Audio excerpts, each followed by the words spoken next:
Welcome back to the Tracy Take. I'm Tyler here with my brother Ryan, and today we are doing the Carolina Panthers 3-round mock draft. It's our second 3-round mock draft for the Panthers. Go check out our first one here in our first 3-round mock draft playlist.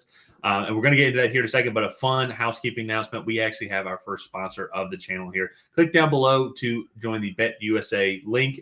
It's very fun. They have a lot of great promotions going on right now, especially a 125% match for all first-time viewers as well. So if you like betting on the ponies or like betting on NFL games or March Madness is also going on right now, be sure to take a look and be sure to deposit a couple of bucks on there and maybe win some money. So, Brian, with that being said, let's pull up here. So before we get into our mock draft, wanted to start off a little bit of kind of what the Panthers have done so far in the offseason. And they've made a lot of good moves overall, I would say. They've really started to beef up the interior of the offensive line. They even made a trade for a wide receiver to help beef up that receiver room with Deontay Johnson. I think it was kind of a fair trade overall. I don't know. Just because they made that receiver trade does not mean that they are like now set on going for a receiver.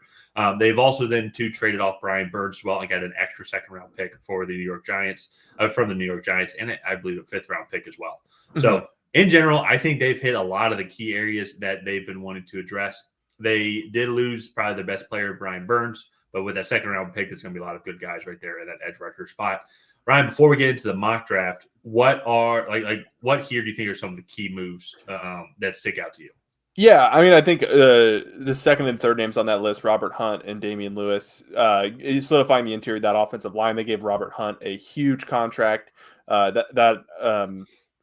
Maybe they overpaid a little bit. However, if that's the guy that they identified that fits their system and think that can play at that high of a level, then you know what, go for it. Give them that money. They had it to spend.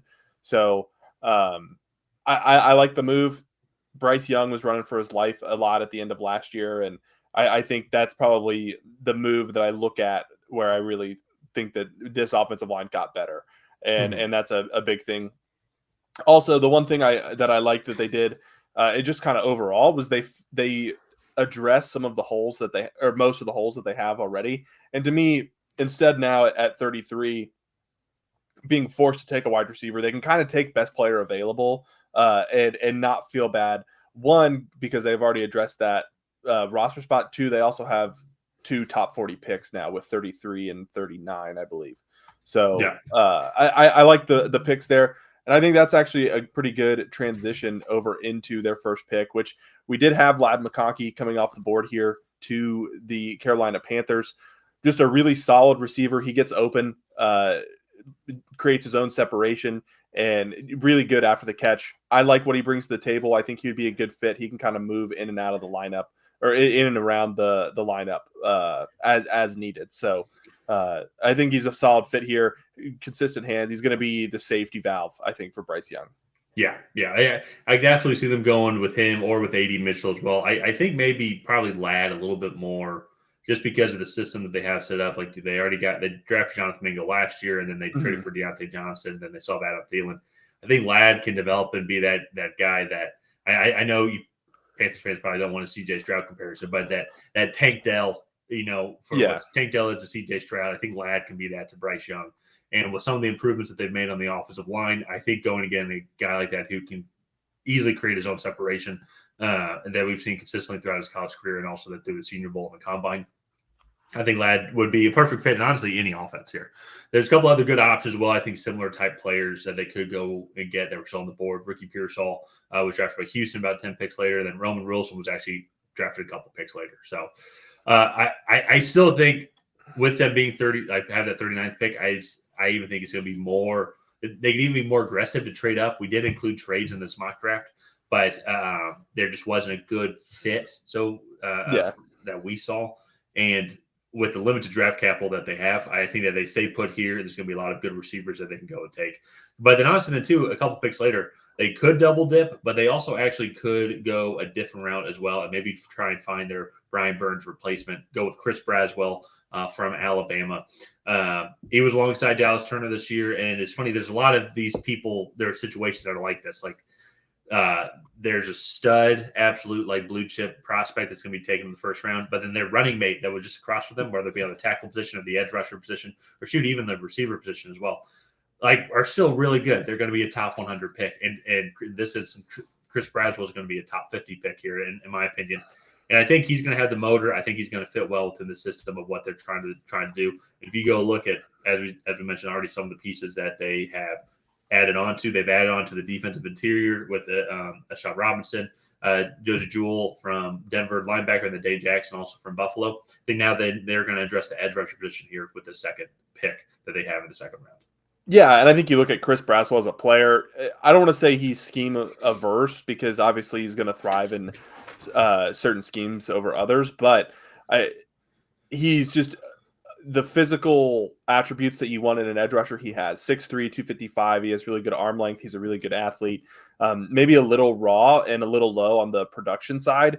But I think you look at just like how he fared against top level competition, and you have an NFL edge rusher in Chris Braswell at the least. And I think maybe if he gets more of a spotlight role in a defense, maybe his production and stuff will start to rise with that increased amount of reps. So I really like this pick. I think it would be really good for that defense to go and add an edge rusher here in the top 50. Who knows? Maybe it's Chop Robinson.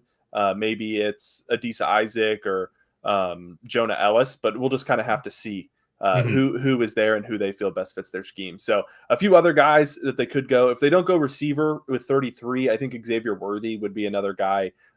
Very shifty, very, very fast, can create his own separation.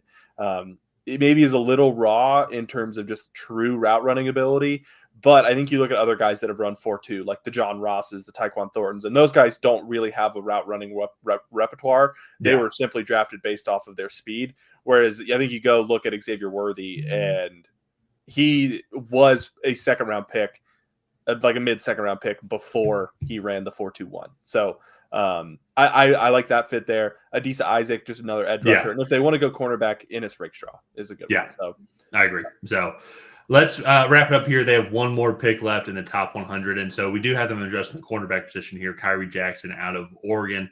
Really like this fit overall of one of the bigger receivers. Sorry, not receivers. Corners in this class. Had a lot of good tape going up against those top Washington receivers here. So I think then as well, just for Panthers, I think just entire draft with only 5 or 6 picks that they have. I think 7 now actually with the trade with the Giants. Just take best player available here. And I think they've done a lot on the interior and the offensive line now. To this point, they would have addressed the receiver position multiple times. And then let's start to kind of replace some of those corners here as well, because some of the corners that they lost Dante Jackson, obviously, as we said in the trade. They did sign Dane Jackson, as mentioned, but I think you still can never have too many good, young, athletic cornerbacks in the league. So I can see them going cornerback here, but also if they want to go receiver, I can see them doing that. If they want to beef up the interior offensive line and just double, triple, quadruple down, make sure that Bryce Young is protected. I wouldn't fault them in doing that either, just because of how awful their offensive line was last year.